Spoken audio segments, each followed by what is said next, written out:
سلام دوستان عزیز، خوش اومدید به برنامه دوم ما. قسمی که به شما گفته بودیم دعای بعد از نماز. دوستان لطفا از ما حمایت کنید و ما رو سابسکرایب کنید تا بتوانیم محتوای بیشتری به شما تولید کنیم. دوستان خوش اومدید. اول باید ستایش و حمد الله جل جلاله شود. بعد درود به حضرت محمد صلی الله علیه و سلم گفته شود. بعد خواسته هایتان را از قلب و دل از خداوند بخواهید. در حدیث آمده که صحابی به زاری و گریه دعا میکرد. آن حضرت صلی الله علیه و سلم فرمود اگر او دعایش را با آمین پایان برساند حتما دعایش قبول میشود. علما میگویند اگر در اول و آخر دعا درود شریف خوانده شود امید قبول شدن دعا زیادتر است. ابن عمر میگوید حضرت محمد صلی الله علیه و سلم بعد از هر نماز اللهم انت السلام و منک السلام تبارک یا ذوالجلال و الاکرام را میخواند. حضرت محمد صلی الله علیه و سلم فرموده بعد از هر نماز 33 بار سبحان الله را بگوید. دوستان ترجمه سبحان الله: پاک است الله جل جلاله از هر عیب، هیچ چیزی لایق او نیست. 33 بار الحمدلله. ترجمه الحمدلله: همه صفات و خوبی ها از آن الله جل جلاله است. و 34 بار الله اکبر.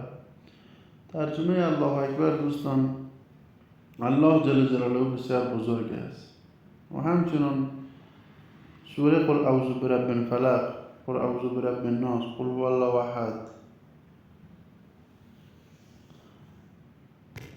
حضرت عبدالله ابن عباس روایت میکند پیغمبر ما این دعا را چنان تعلیم و یاد میداد که گویا یک سوره از قرآن را تعلیم میدهد. اللهم انی اعوذ بک من عذاب جهنم و اعوذ بک من عذاب القبر و اعوذ بک من فتنة المسیح الدجال و اعوذ بک من فتنة المحیا و ممات. ترجمه دوستان: الهی از عذاب جهنم، از عذاب قبر، از فتنه دجال، از فتنه زندگی و مرگ به تو پناه میبرم. رسول اکرم صلی الله علیه و سلم میفرماید هر کسی بعد از نماز آیت الکرسی را بخواند به مجرد اینکه بمیرد داخل نعمتهای جنت میگردد و همچنان از یک نماز تا نماز دیگر در حفاظت الله جل جلاله میباشد. و همچنان دوستان ربی جعلنی مقیم الصلاة و من ذریة ربنا و تقبل داعی ربنا اغفر لی والوالدی وللمؤمنین یوم یقوم الحساب. ترجمه دوستان: خداوند مرا و اولاد مرا برپا کننده نماز بگردان. خدایا دعایم را قبول کن. خدایا پدر و مادرم را و همه مؤمنان را در روز قیامت ببخش. همچنان دوستان اللهم اینی اسألک عفو و عافیت فی الدنیا و الآخرة. ترجمه دوستان: خداوند در دنیا و آخرت آرامش و عافیت میخواهم. دعا برای کسی که به شما نیکی کرده است. جزاک الله خیره. وقتی حضرت عمر رضی الله عنه زخمی شده بود از درد زخم و خونریزی به خواب میرفت. کسی که برایش گفت وقت نماز است ای امیرالمومنین فوراً از ترس افلاح بلند میشد در حالی که از بدنش خون میچکید. نماز میخواند و گفت کسی که نماز را ترک کند او را از دین بهره نیست. و همچنان دوستان دعای 80,000 فرشته برای کسی که این آیت را میخواند.